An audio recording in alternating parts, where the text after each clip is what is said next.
ಸ್ನೇಹಿತರೆ, ಇದು ನೋಡ್ತಾ ಇದ್ದೀರಾ ಶತಮಾನದ ಹಿಂದಿನ ರೇಷ್ಮೆ ಶಲ್ಯ, ಬಂಗಾರದ ಅಂಚಿನ ರೇಷ್ಮೆ ಶಲ್ಯ. ನೋಡಿ, ಇದು ಬಂಗಾರ. ಇದು ನೋಡ್ತಾ ಇದ್ದೀರಲ್ಲ, ಬಂಗಾರ ನೋಡ್ತಾ ಇದ್ದೀರಲ್ಲ, ಶುದ್ಧ ಬಂಗಾರದ ಹಂಚಿರುವಂಥ ರೇಷ್ಮೆಯ ಶಲ್ಯ. ಒಂದು ಶತಮಾನದ ಹಿಂದಿನ ಇದಕ್ಕೊಂದು ಕಥೆ ಇದೆ. ಹಳೆಯ ಟ್ರಂಕು. ಇದು ಹಳೆಯ ಟ್ರಂಕುಗಳ ದರ್ಗು ಏನಾಗಿದೆ ಇದರಲ್ಲಿ ಅಂದರೆ, ಇದು ಮೊಸಳೆಯ ಚರ್ಮದಿಂದ ಮಾಡಿದಂಥ ಟ್ರಂಕು. ನೋಡಿ ನೋಡಿ ಹೇಗಿದೆ. ಇದಕ್ಕೆ ಉಪಯೋಗಿಸಿರುವಂಥದ್ದು ಮೊಸಳೆ ಚರ್ಮ. ಇದೂ ಒಂದೂವರೆ ಶತಮಾನದ ಹಿಂದಿನ ಒಂದು ಟ್ರಂಕ್. ಇದು ಒಂದು ಬುಟ್ಟಿ ಹೂವಿಗೆ 50 ಪೈಸಾ. ನೋಡ್ರಿ, ಒಂದು ಬುಟ್ಟಿ ಹೂವಿಗೆ 50 ಪೈಸಾ. 3 ತೆಂಗಿನಕಾಯಿಗೆ 1 ಪೈಸಾ. ದಾಳಿಂಬೆ ಹಣ್ಣು ಒಂದಕ್ಕೆ 3 ಪೈಸಾ. ಕಿತ್ತಳೆ ಹಣ್ಣು 6ಕ್ಕೆ 30 ಪೈಸಾ. ಏನು ಸರ್, ಎಂಥ ಸಮೃದ್ಧಿ ಕಾಲ ನಿಮ್ಮ ಕಾಲ. ಇದು ದಂತದ್ದು.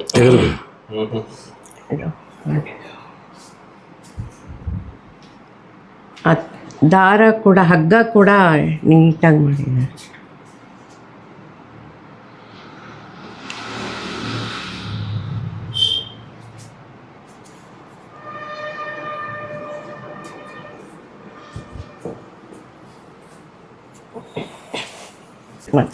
ಸ್ನೇಹಿತರೆ, ಬಹಳ ಒಂದು ಐತಿಹಾಸಿಕವಾದಂಥ ಒಂದು ತುಣುಕು ಇವ್ರ ಮನೆಯಲ್ಲಿದೆ. ಇಲ್ಲಿ ನೋಡ್ತಾ ಇದ್ದೀರಾ, ಮೈಸೂರು ಲ್ಯಾನ್ಸರ್ಸ್ ಹೈಫಾದಲ್ಲಿ ಯುದ್ಧ ಮಾಡಿ ಹೈಫಾ ಬಂದರನ್ನು ಗೆದ್ದು ಇಸ್ರೇಲ್ಗೆ ಬಿಟ್ಟುಕೊಟ್ಟು ಬಂದಂಥ ಮೊದಲನೇ ಮಹಾಯುದ್ಧದಲ್ಲಿ 1914-18 ಮೈಸೂರು ಲ್ಯಾನ್ಸರ್ಸಿನ ಪಡೆ. ಅವರ ಕತ್ತಿಗಳು, ಅವರ ಉದ್ದನೆಯ ಶೂಗಳು ನೋಡ್ತಾ ಇದ್ದೀರಾ. ಇದು ಜರ್ಮನಿಯಲ್ಲಿ ತೆಗೆದಂಥ ಹೈಫಾ ಬಂದರಿನಲ್ಲಿ ತೆಗೆದಂಥ ಫೋಟೋ ನೋಡ್ರಿ. ಎಂಥ ಐತಿಹಾಸಿಕ ತುಣುಕು ಇವ್ರ ಮನೆಯಲ್ಲಿ. ಮಹಾರಾಜರ ಜೊತೆ ಬಾಂಬೆ, ಕಲ್ಕತ್ತಾ ಅಲ್ಲಿಗೆಲ್ಲ ಹೋಗ್ತಾ ಇದ್ರು ರೇಸ್ಗಳಿಗೆ. ಹೋದಾಗ ಅವರು ಟ್ರೈನ್ ಒಳಗಡೆ ಅವರೇನೆ ಕಾಫಿ ಮಾಡ್ಕೊಳ್ತಾ ಇದ್ರು. ಇಲ್ಲೊಂದು ಸ್ಟ್ಯಾಂಡ್ ಇತ್ತು, ಅದಿಲ್ಲ. ಈ ಥರ ಪಂಪ್ ಸ್ಟವ್, ಒಂದು ಕಾಫಿ ಫಿಲ್ಟ್ರ್ ಇಟ್ಕೊಂಡಿದ್ರು ಹಿತ್ತಾಳೆದು, ಅದರಲ್ಲೇ ಮಾಡಿಕೊಂಡು ಕುಡಿತಾ ಇದ್ದಿದ್ದು. ಇದು ಸ್ಕಾಟ್ಲ್ಯಾಂಡ್ ಆಸ್ಟ್ರೆ. ಮಧ್ಯ ಇಂಡಿಯಾ ಅಂತಿದೆ, ಇಲ್ಲಿ ಸ್ಕಾಟ್ಲ್ಯಾಂಡ್ ಅಂತ.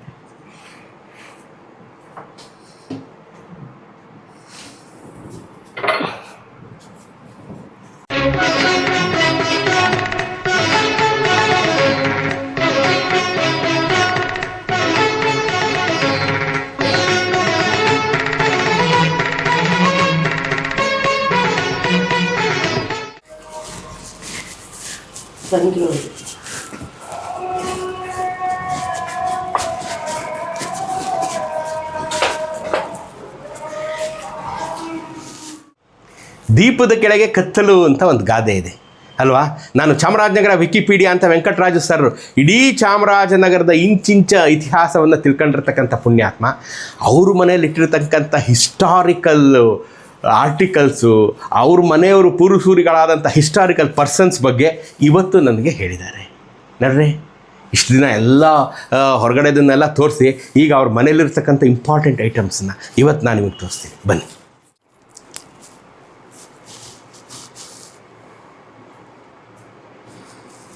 ಸ್ನೇಹಿತರೆ, ನಮ್ಮೆಲ್ಲರ ಚಿರಪರಿಚಿತ ವೆಂಕಟರಾಜು ಸರ್ ನೀವು ನೋಡ್ತಾ ಇದ್ದೀರಾ. ಆಮೇಲೆ ಈಗ ನಾನು ಅವರ ಧರ್ಮಪತ್ನಿ ಆದಂಥ ನಳಿನಿಯನ್ನು ಪರಿಚಯ ಮಾಡಿಸ್ತಾ ಇದ್ದೀನಿ. ಸಾಕ್ಷಾತ್ ಅನ್ನಪೂರ್ಣೆ. ನೀವು ಚಾಮರಾಜನಗರದಾದ್ಯಂತ ಬಹುಶಃ ಎಲ್ಲ ಕನ್ನಡಿಗರಿಗೂ ಗೊತ್ತಿರತಕ್ಕಂಥ ಅನ್ನಪೂರ್ಣೆ ಇವರು. ಇವ್ರ ಮನೆಯಲ್ಲಿ ಊಟ ಮಾಡದೇ ಇರೋರೇ ಇಲ್ಲ. ಆ ಥರ ಯಾವ ಹೊತ್ತಲ್ಲಿ ಹೋದರೂ ಹೊಟ್ಟೆ ತುಂಬ ಊಟ ಹಾಕಿ ಕಳಿಸೋವಂಥ ಪುಣ್ಯಾದ್ಗೀತಿ ನಳಿನಿ ಮೇಡಮ್ಮು ಮತ್ತು ನಮ್ಮ ಚಿರಪರಿಚಿತ Venkataraju sir. Sir, please start. ಏನಿದು ಇಲ್ಲಿಟ್ಟಿರ್ತಕ್ಕಂಥ ಆರ್ಟಿಕಲ್ಸು? ಯಾರು ಈ ಪೂರ್ವಸೂರಿ? ಯಾರು ಇವರು ಪೂರ್ವಜರು?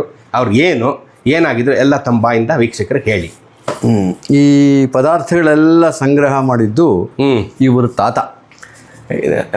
ಅವ್ರ ತಾತ ಡಾಕ್ಟರ್ H. ಕೃಷ್ಣರಾವ್ ಅಂತ. ಅವರು ಮೈಸೂರು ಅರಮನೆ ಒಳಗಡೆ ರೇಸ್ ಹಾರ್ಸ್ ಟ್ರೈನರ್ ಆಗಿತ್ತು. ರೇಸ್ ಹಾರ್ಸ್ ಟ್ರೈನರ್ ಬಹುಶಃ ತುಂಬ ಪ್ರಸಿದ್ಧವಾದಂಥ ರೇಸ್ ಹಾರ್ಸ್ ಟ್ರೈನರ್ ಅಂತ ಕಾಣುತ್ತೆ. ನನ್ನ ಹತ್ರ ಒಂದು 1997ರಲ್ಲಿ national games equestrian special issue ಅಂತ ಆ ಒಂದು ಸ್ಪೆಷಲ್ ಇಶ್ಯೂ ಇದೆ. ಹ್ಮ್. ಒಂದು ಸಣ್ಣ ಪುಸ್ತಕ ಇದು, ಟ್ರಾಟ್ ಟಾಕ್ ಅಂತ. ಹ್ಮ್. ಇದು ಸಣ್ಣ ಪುಸ್ತಕ ಇದು, ಒಂದು 22 ಪೇಜ್ ಇದೆ. ಆ 22 ಆಕಸ್ಮಿಕವಾಗಿ ನನಗೆಲ್ಲ ಒಂದು ಕಡೆ ಸಿಕ್ತಿದ್ದು, ಆಕಸ್ಮಿಕವಾಗಿ ಸಿಕ್ತು. ಇದರಲ್ಲಿ ಆ ಬೆಂಗಳೂರು ಟರ್ಫ್ ಕ್ಲಬ್ಗೆ, ಮೈಸೂರು ರೇಸ್ ಕ್ಲಬ್ ಬಗ್ಗೆ, ಮತ್ತು ಜೊತೆಗೆ ಆ ಕುದುರೆಗಳ ಲಕ್ಷಣಗಳ ಬಗ್ಗೆ, ಕುದುರೆಗಳು ಬರೋ ಕಾಯಿಲೆಗಳ ಬಗ್ಗೆ ಒಂದು 22 ಪುಟಗಳಲ್ಲಿ ವಿವರಿಸಿದ್ದಾರೆ. ಇದೊಂದು ಇದು ನೆನಪಿನ ಸೌನೀರು ಅಂತ ಹೇಳ್ಬೋದು. ಅದರಲ್ಲಿ ಏನಾಗಿತ್ತು ಅಂತ ಹೇಳಿದ್ರೆ, ಮೈಸೂರು ರೇಸ್ ಕ್ಲಬ್ ಬಗ್ಗೆ ಮಾತಾಡುವಾಗ ಒಂದು ಮಾತು ಹೇಳ್ತಾರೆ. ಏನಂತ ಅಂದರೆ, racing continued till 1920 in the Kebbekatte bungalow. Kebbekatte bungalow ಅನ್ನೋದು ಇವತ್ತು JC ಎಲ್ಲ ಇದೆಯಲ್ಲ, ಅಲ್ಲೆಲ್ಲೋ ಬಂಗ್ಲೆ ಎಲ್ಲ ಇತ್ತು. ಆಮೇಲೆ ಅದನ್ನು ಈ ಚಾಮುಂಡಿ ಬೆಟ್ಟದ ಬುಡದಲ್ಲಿ ಏನು ರೇಸ್ ಕೋರ್ಸ್ ಇದೆ ಅಲ್ಲಿಗೆ ತಂದರು ಅಂತ. ಇಲ್ಲಿ ಭಾಳ ನನಗೆ ಇಂಟ್ರೆಸ್ಟ್ ಆಗಿರೋದೇನು ಅಂತ ಹೇಳಿದ್ರೆ, ಸವರಲ್ trainers like Shri Krishnarao, Shri Puttanna var training horses for the royal family. ಅಂದರೆ ಮಹಾರಾಜರ ಕುಟುಂಬಕ್ಕೆ ಆ ರೇಸ್ ಹಾರ್ಸ್ಗಳನ್ನ, ರೇಸ್ ಕುದುರೆಗಳನ್ನು ತರಬೇತಿ ಮಾಡುವಂಥ ಟ್ರೈನರ್ ಆಗಿದ್ದರು. ಇವರು ವೆಟರ್ನರಿ ಡಾಕ್ಟ್ರು ಕೂಡ ಆಗಿದ್ದರು. ಕೃಷ್ಣರಾವು ಇವರ ತಾತ. ಇವರ ತಂದೆ ರಾಮರಾವ್ ಅಂತ, ಅವರು ವೆಟರ್ನರಿ ಡಾಕ್ಟ್ರು. ಅವ್ರ ತಂದೆ ಡಾಕ್ಟರ್ H. ಕೃಷ್ಣರಾವ್ ಅಂತ, ಅವರು ವೆಟರ್ನರಿ ಡಾಕ್ಟ್ರು.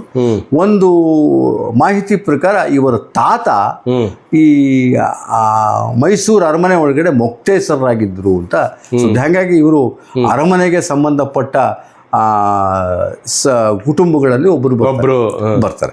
ಇದು ಭಾಳ ಇನ್ನೊಂದು ಇಂಪಾರ್ಟೆಂಟ್ ವಿಷಯ ಅಂತ ಹೇಳಿದ್ರೆ, ಈ ಮದ್ರಾಸಲ್ಲಿರುವಂಥ, ಈಗ ಚೆನ್ನೈ ಅಂತ ಕರಿತೀವಲ್ಲ, ಅದರಲ್ಲಿ ಮಾಡರ್ನ್ ಕೆಫೆ ಒಳಗಡೆ ಮಹಾರಾಜ ಕೃಷ್ಣರಾಜ ಒಡೆಯರ್ರವರ ಭಾವಚಿತ್ರ ಅನಾವರಣವನ್ನು ಮಾಡಿದ ಸಂದರ್ಭದ ಫೋಟೋ. ಈ ಸಂದರ್ಭದ ಫೋಟೋದಲ್ಲಿ ಕೆಳಗಡೆ ನಿಂತವರಲ್ಲಿ ಕೊನೆಯಲ್ಲಿ ನಾವು ಮಾತಾಡ್ತಾ ಇರುವಂತ ಕೃಷ್ಣ, ಇವ್ರ ತಾತ. ಇದ್ರಲ್ಲಿ ಬಹಳ ಮುಖ್ಯವಾದ್ದು ಅಂತ ಹೇಳಿದ್ರೆ, ಇಲ್ಲಿ ಹಾರ ಹಾಕೊಂಡಿರೋರು ರೈಟ್ ಆನರಬಲ್ ಶ್ರೀನಿವಾಸ ಶಾಸ್ತ್ರಿಗಳು. ರೈಟ್ ಆನರಬಲ್ ಶ್ರೀನಿವಾಸ ಶಾಸ್ತ್ರಿಗಳ ಬಗ್ಗೆ ರೈಟ್ ಆನರಬಲ್ ಶ್ರೀನಿವಾಸ ಶಾಸ್ತ್ರಿಗಳು ಈ ಲಿಬರಲ್ಸ್ ಅಂತೀವಲ್ಲ, ಡೆಮೋಕ್ರಾಟಿಕ್ ಲಿಬರಲ್ಸ್ ಅಂತಿಲ್ಲ, ಆ ಸ್ಕೂಲ್ಗೆ ಸೇರಿದವರು.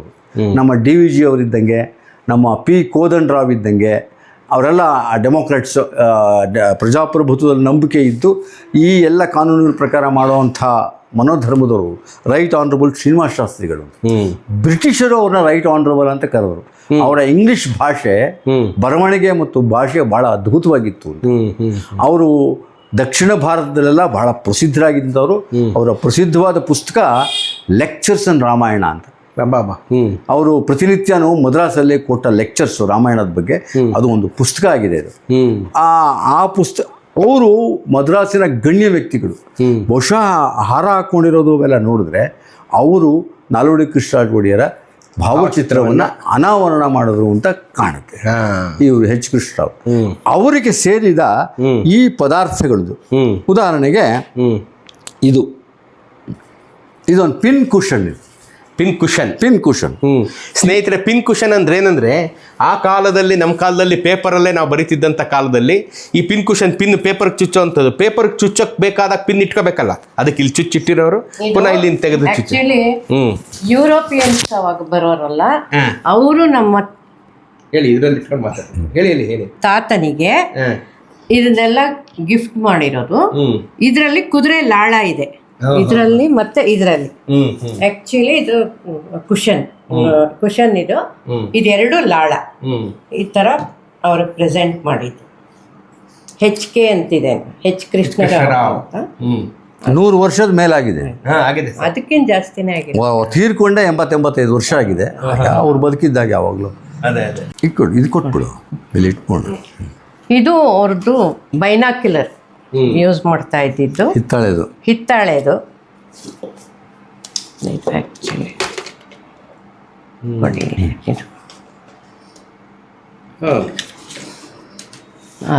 ಅದನ್ನು ಯೂಸ್ ಮಾಡ್ತಾ ಇದ್ರು.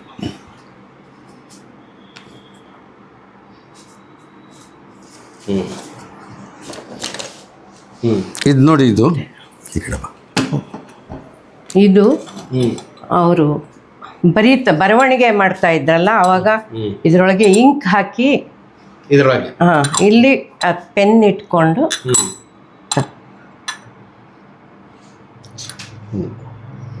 ಸೊ ಇದ್ರೊಳಗೆ ಇಂಕ್ ತುಂಬಿಸೋದು. ಹೌದು, ಪೆನ್ ಇಟ್ಕೊಂಡು ಇಂಕಿನ ಕಲೆ ಕೂಡ ಇದೆ ಬ್ಲೂ ಕಲರ್ ಅಲ್ಲಿ, ಇನ್ನೂ ಹಂಗೆ ಇದೆ ಆ ಕಡೆ. ಸ್ಟೀಲ್ ಕಡ್ಡಿ ಅಂತ ಬರೆಯೋರು. ಇಲ್ಲಿ ಅದನ್ನು ಸಿಕ್ಕಿಸ್ತಾ ಇದ್ರು. ಇದು ನೋಡಿ, ಅದು ಆವಾಗಿಂದು ಗುಡ್ಡಿಯರ್ ಕಂಪ್ನಿದು ಅಡ್ವರ್ಟೈಸಿಂಗ್ದು ಪೆನ್ಸಿಲ್.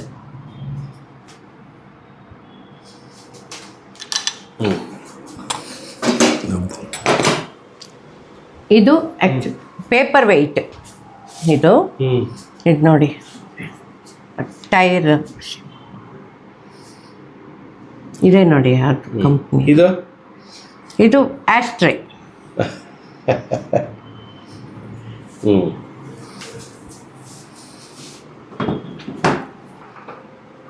ಇದು ಅವಾಗ ಮನೆಗೆ ಎಲ್ಲ ಫಾರಿನರ್ಸ್ ಎಲ್ಲ ಬರ್ತಾ ಇದ್ರು ತಾತನ ಮನೆಗೆ. ಆವಾಗ ಇದರೊಳಗೆ 50 ಸಿಗರೇಟ್ಸ್ 50 ಸಿಗರೇಟ್ ಹಾಕ್ತಾ ಇದ್ರು ಇದ್ರೊಳಗಡೆ. ಹಾಗೆ ಇಲ್ಲಿ ನೋಡಿ ಚಿತ್ರ ಇದೆ. ಅದನ್ನು ಹಿಂಗೆ ಸರ್ವ್ ಮಾಡಿದ್ರೆ ಇದ್ರ ಮೇಲೆ ಬಂದು 1 ಸಿಗರೇಟ್ ಕುತ್ಕೊಳ್ಳುತ್ತೆ. ಹಾಗೆ ಸರ್ವ್ ಮಾಡಿ ಹೀಗೆ ಕೊಟ್ಟಾಗ ಅದು ಸಿಗರೇಟ್ ಬಂದು ಕುತ್ಕೊಳ್ಳುತ್ತೆ.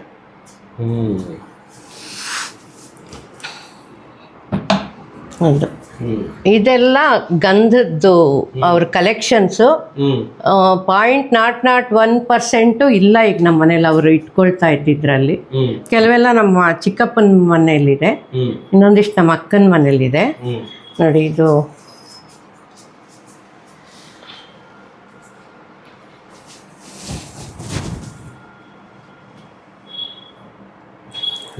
ಇದು ಜಪಾನ್ದು ಬ್ಯಾಂಬೂ ಬೊಂಬಲ್ಲಿ ಕೆತ್ತಿರೋದು.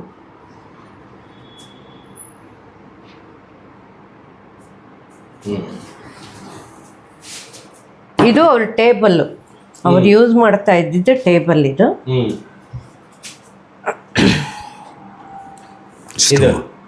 ಸ್ಟವ್ ಅಲ್ಲ,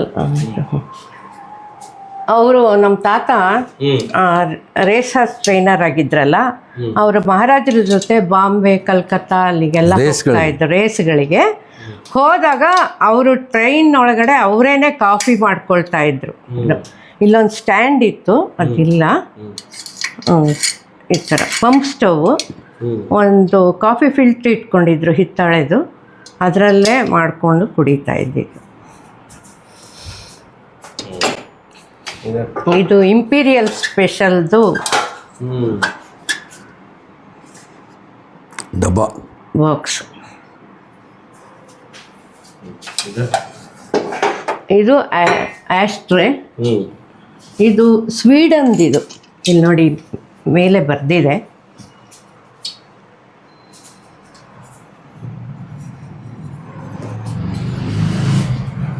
ಇದು ಸ್ಕಾಟ್ಲ್ಯಾಂಡ್ ಆಸ್ಟ್ರೇ. ಮಧ್ಯ ಇಂಡಿಯಾ ಅಂತಿದೆ, ಇಲ್ಲಿ ಸ್ಕಾಟ್ಲ್ಯಾಂಡ್ ಅಂತ.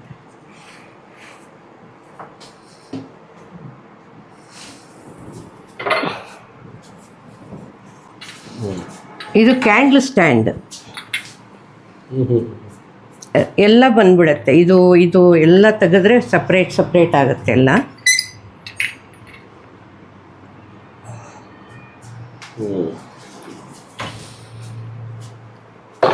ಇದು ಅಷ್ಟೇ ಯೂಸ್ ಮಾಡ್ಬೋದು. ಪನ್ನೀರ್ ದಾನಿ ಬರುತ್ತೆ ನೋಡಿ, ಈಗೆಲ್ಲ ಬೆಳ್ಳಿದು ಇಟ್ಕೊಳ್ತಾರಲ್ಲ, ಅವ್ರ ಕಿತ್ತಾಳೆ ಕಲೆಕ್ಷನ್ಸ್ ಜಾಸ್ತಿ ಇತ್ತು.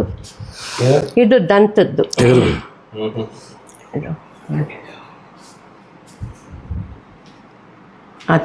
ದಾರ ಕೂಡ, ಹಗ್ಗ ಕೂಡ ನೀಟಾಗಿ ಮಾಡಿದ್ದಾರೆ.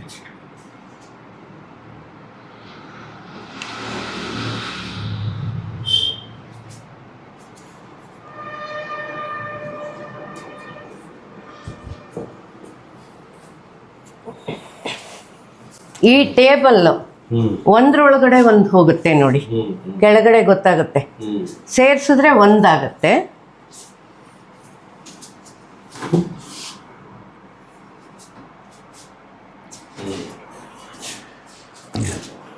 ಇದು ಅದಾಗಲ್ಲ ಆವಾಗ ತೋರಿಸು. ಏನೇ ಇದು ಇವರ ತಂದೆ,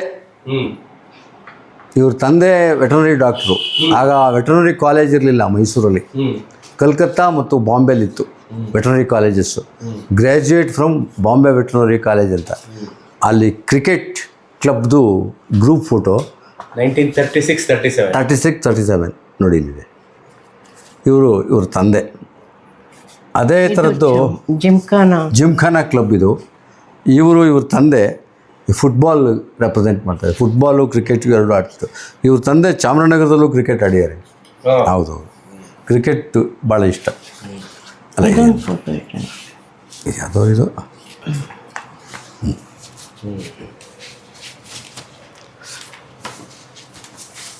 ಆಗ್ಬೋದು. ಇದು ಆ ಕಾಲದ ರೇಷ್ಮೆ ವಸ್ತ್ರ, ರೇಷ್ಮೆ ಶಲ್ಯ.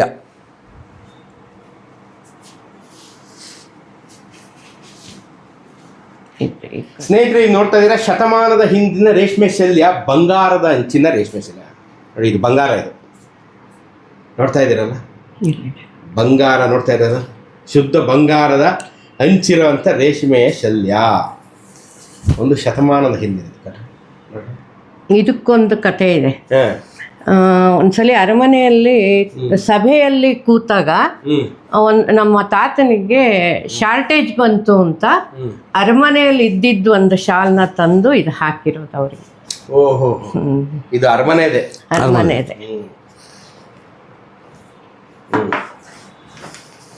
ಇದು ನೋಡಿ ಎಷ್ಟು ದಪ್ಪವಾಗಿದೆ. ಇದು ಮೋಸ್ಟ್ಲಿ ಇದು ಬೆಳ್ಳಿ ಆಗ್ಬೋದು ನೋಡಿ. ಇದು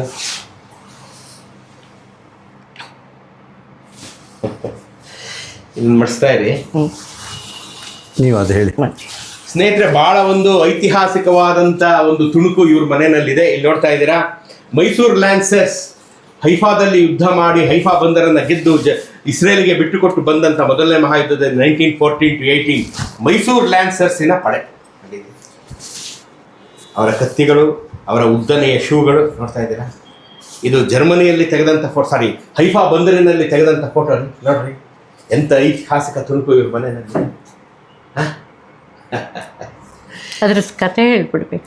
ಇದಕ್ಕೆ ಕತೆ ಇದು 1914-18 ಮೊದಲನೇ ಮಹಾಯುದ್ಧ ಶುರುವಾದಂಥ ಕಾಲದಲ್ಲಿ ಬ್ರಿಟಿಷರು ನಮ್ಮ ಮೈಸೂರು ಮಹಾರಾಜ ನಾಲ್ವಡಿ ಕೃಷ್ಣರಾಜ ಒಡೆಯರನ್ನ ಕೇಳಿದಾಗ ಮಹಾರಾಜರು 3 ಕಂತುಗಳಲ್ಲಿ 2 ಕೋಟಿ ರೂಪಾಯಿ ಹಣವನ್ನು ಬ್ರಿಟಿಷರಿಗೆ ಕೊಟ್ಟಿದ್ದು ಅಲ್ಲದೆ ಮೈಸೂರಿನಿಂದ, ಅಂದರೆ ಮೈಸೂರು, ತುಮಕೂರು, ಚಾಮರಾಜನಗರ, ನಂಜನಗೂಡು, ಕುಣಿಗಲ್ಲು, ಯಡಿಯೂರು ಇಂದ ಹಿಡಿದು ಎಲ್ಲ ಕಡೆ, ತುಮಕೂರು ಎಲ್ಲ ಕಡೆಯಿಂದ ಸೈನಿಕರನ್ನು ಒಟ್ಟುಗೂಡಿಸಿ ಆ ಸೈನಿಕರನ್ನೆಲ್ಲ ಮೈಸೂರಿನಿಂದ ಬಾಂಬೆ ಕಳಿಸಿ, ಬಾಂಬೆಯಿಂದ ಹಡಗಿನಲ್ಲಿ ಹೈಫಾ ಬಂದರಿಗೆ ಕಳಿಸ್ತಾರೆ. ಹೈಫಾ ಬಂದರಲ್ಲಿ ನಮ್ಮ ಸೈನಿಕರು ನೋಡಿ, ಇಲ್ಲಿ ನೀವು ನೋಡ್ತಾ ಇರ್ಬೋದು, ಇವರು ಹಿಡ್ಕೊಂಡಿರತಕ್ಕಂಥದ್ದು ಕತ್ತಿಗಳು. ನಮ್ಮಲ್ಲಿ ಇನ್ನೂ ಸಾಂಪ್ರದಾಯಿಕವಾದಂಥ ಶಸ್ತ್ರಾಸ್ತ್ರಗಳಿತ್ತು, ಅಂದರೆ ಕತ್ತಿ, ಭಲ್ಲೆ, ಬರ್ಜಿ, ಗುರಾಣಿ ಇವುಗಳು. ಆದರೆ ಜರ್ಮನ್ನರ ಹತ್ರ ಇದ್ದಂಥದ್ದು ಅತ್ಯಾಧುನಿಕ ಬಂದೂಕುಗಳು ಇವೆಲ್ಲ ಇತ್ತು. ಅತ್ಯಾಧುನಿಕ ಶಸ್ತ್ರಾಸ್ತ್ರಗಳಿದ್ದಂಥ ಜರ್ಮನ್ನರ ಎದುರಿಗೆ ಸಾಂಪ್ರದಾಯಿಕ ಶಸ್ತ್ರಾಸ್ತ್ರಗಳನ್ನು ಇಟ್ಕೊಂಡಂಥ ಮೈಸೂರು ಸೈನಿಕರು ಹೋರಾಡಿ ಗೆದ್ದು ಹೈಫಾ ಬಂದರನ್ನು ಜರ್ಮನ್ನರ ಹಿಡಿತದಿಂದ ಬಿಡಿಸ್ಕೊಂಡು ಇಸ್ರೇಲಿಗೆ ಕೊಟ್ಟಂಥ ಕೀರ್ತಿ ಸೈನಿಕರಿಗೆ ಸಲ್ಲಬೇಕು. ಆ ಸೈನಿಕರ ಒಂದು ಗ್ರೂಪ್ ಫೋಟೋ ಇವ್ರ ಮನೆಯಲ್ಲಿದೆ. ಇಂಥ ಅದ್ಭುತ. ಎಸ್, ಇದೊಂದು. ಹಾಂ, ಈಗ ಮತ್ತೊಂದು ನಾನು ನಿಮಗೆ ತೋರಿಸ್ತಾ ಇದ್ದೀನಿ ಸ್ನೇಹಿತರೆ. ಬಹಳ ಒಂದು ಇಂಪಾರ್ಟೆಂಟ್ ಆದಂಥ ಒಂದು ಕೊಂಡೆ ತೋರಿಸ್ಬೇಕು. ಹಳೆಯ ಟ್ರಂಕು. ಇದು ಹಳೆಯ ಟ್ರಂಕುಗಳ ದರ್ಗ ಏನಾಗಿದೆ ಇದರಲ್ಲಿ ಅಂದರೆ, ಇದು ಮೊಸಳೆಯ ಚರ್ಮದಿಂದ ಮಾಡಿದಂಥ ಟ್ರಂಕು. ನೋಡಿ ನೋಡಿ ಹೇಗಿದೆ. ಇದಕ್ಕೆ ಉಪಯೋಗಿಸಿರುವಂಥದ್ದು ಮೊಸಳೆ ಚರ್ಮ. ಇದೂ 1-1.5 ಶತಮಾನದ ಹಿಂದಿನ ಒಂದು ಟ್ರಂಕ್ ಇದು. ಈ ಮೊಸಳೆ ಚರ್ಮದ ಬಗ್ಗೆ ನಾನು ನಿಮಗೆ ಆಲ್ರೆಡಿ ಒಂದ್ಸಲಿ ಹೇಳಿದ್ದೀನಿ, ಇನ್ನೊಂದ್ಸಲಿ ಹೇಳ್ತೀನಿ. ಮೈಸೂರಿನ ಗಡಿ ಠಾಣ್ಯವಾದಂಥ ನಿಜಗಲ್ ದುರ್ಗವನ್ನು ಹೈದರಲಿಯ ಕಿಲ್ಲೆದಾರನಾದಂಥ ಯೂಸುಫ್ ಖಾನ್ ನೋಡ್ಕೊಳ್ತಿದ್ದಂಥ ಕಾಲದಲ್ಲಿ ಮರಾಠ ಸರದಾರನಾದಂಥ ಪೇಶ್ವೆ ಮಾಧವರಾಯ ಆ ಗಡಿ ಠಾಣ್ಯ ಮುತ್ತೋದಕ್ಕೆ ಬಂದಾಗ 3 ಬಾರಿ ಯೂಸುಫ್ ಖಾನ್ ಪೇಶ್ವೆ ಮಾಧವರಾಯನನ್ನು ಸೋಲಿಸಿ ಓಡಿಸಿರ್ತಾರೆ. ಬೇರೆ ದಾರಿ ಕಾಣದಂಥ ಮರಾಠ ಸರದಾರ ಪೇಶ್ವೆ ಮಾಧವರಾಯ ಚಿತ್ರದುರ್ಗದ ದೊರೆ ರಾಜ ವೀರಮದಕರಿ ನಾಯಕರನ್ನ ಕೇಳ್ಕೊಳ್ತಾನೆ, ಬಂದು ನಮ್ಮ ಕಡೆಯಿಂದ ಯುದ್ಧ ಮಾಡಿ ಗೆದ್ದುಕೊಡ್ಬೇಕು ಅಂತ.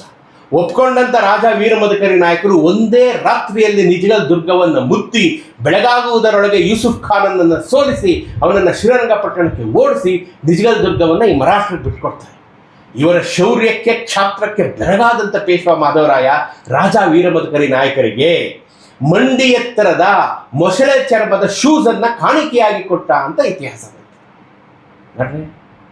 ಅಂಥ ಮೊಸಳೆ ಚರ್ಮದ ಒಂದು ಪೆಟ್ಟಿಗೆ ವೆಂಕಟರಾಜು ಸರ್ ಮನೆಯಲ್ಲಿದೆ ನೋಡಿದ್ರ.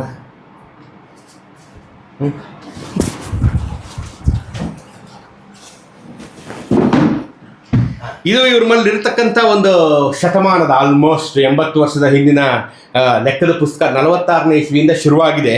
ಅವತ್ತಿನ ರೇಟ್ ಕೇಳ್ಬಿಟ್ರೆ ನೀವು ದಂಡ್ ಬಡ್ದು ಹೋಗ್ತೀರಾ. ಒಂದು ಬುಟ್ಟಿ ಹೂವಿಗೆ 50 ಪೈಸಾ ನೋಡ್ರಿ. ಒಂದು ಬುಟ್ಟಿ ಹೂವಿಗೆ 50 ಪೈಸಾ. 3 ತೆಂಗಿನಕಾಯಿಗೆ 1 ಪೈಸಾ. ದಾಳಿಂಬೆ ಹಣ್ಣು ಒಂದಕ್ಕೆ 3 ಪೈಸಾ. ಕಿತ್ತಳೆ ಹಣ್ಣು 6ಕ್ಕೆ 30 ಪೈಸಾ. ಏನು ಸರ್, ಎಂಥ ಸಮೃದ್ಧಿ ಕಾಲ ನಿಮ್ಮ ಕಾಲ. ಈ ಥರದ್ದೆಲ್ಲ ಇದೆ ಭಾಳ. ನೋಡಿ ಇಲ್ಲಿ ತೋರ್ತೀವಿ ಇದನ್ನ. ತಾಯಿ ತಂದೆ ಬರ್ದಿರೋದು ಇದು, ಆ ತಾತ. Okay okay. ಇವತ್ತು ನಮ್ಮ ಈ ತಾತನ ಇದು ತಾಯಿ ಮದುವೆ ಆಗಿದ್ದು ಅದ್ರ ಲೆಕ್ಕ ಬರ್ದಿರೋದ್ರಿಂದ ಅಂದಾಜು ಮಾಡಿದ್ವಿ. ಇವ್ರ ತಾಯಿ ಹುಟ್ಟಿದ್ದು 30ನೇ ಇಸ್ವಿ ಇರಬೇಕು, ಮದುವೆ ಆಗಿದ್ದು 46-47ರಲ್ಲಿ ಇರಬೇಕು, 45ರಲ್ಲಿ ಅವ್ರು ತೀರ್ಕೊಂಡಿದ್ದಿರ್ಬೇಕು. ಇವೆಲ್ಲ ಲೆಕ್ಕ ಹಾಕಿದ್ದು ಈ ಪುಸ್ತಕದ ಡೇಟ್ಸ್ ಮೇಲೆ. ನಮ್ಮ ತಾಯಿನ ಮನ್ ತುಂಬಿಸ್ಕೊಂಡಿದ್ದ ದಿವಸ ಸಿಕ್ತು. ಸೊ ಆ ವರ್ಷ ನಮ್ಮ ತಂದೆದ್ ಮದುವೆ ಆಗಿದ್ದು ಅಂತ ಆ ಲೆಕ್ಕದ ಪ್ರಕಾರ ನಮ್ಮ ತಾತ ಅಂತ ಸತ್ತಿದ್ದು ಎಷ್ಟು ವರ್ಷ ಆಯ್ತು? 45ನೇ ಇಸ್ವಿಲಿ ತೀರ್ಕೊಂಡ್ರು. 46ರಲ್ಲಿ ಮನೆ. ಒಂದು ಸೇರು ಕೊಬ್ಬರಿ ಎಣ್ಣೆ 10 ಪೈಸಾ. 1 ಸೇರು ಕೊಬ್ಬರಿ ಎಣ್ಣೆ 10 ಪೈಸಾ. ನೀವು ನೆನ್ನೆ ಇದ್ದು ತೊಗರಿ ಬೆಳೆದೇನ ಅದಿಲ್ಲ ಸಿಗ್ತಾ ಇಲ್ಲ ಇವತ್ತು.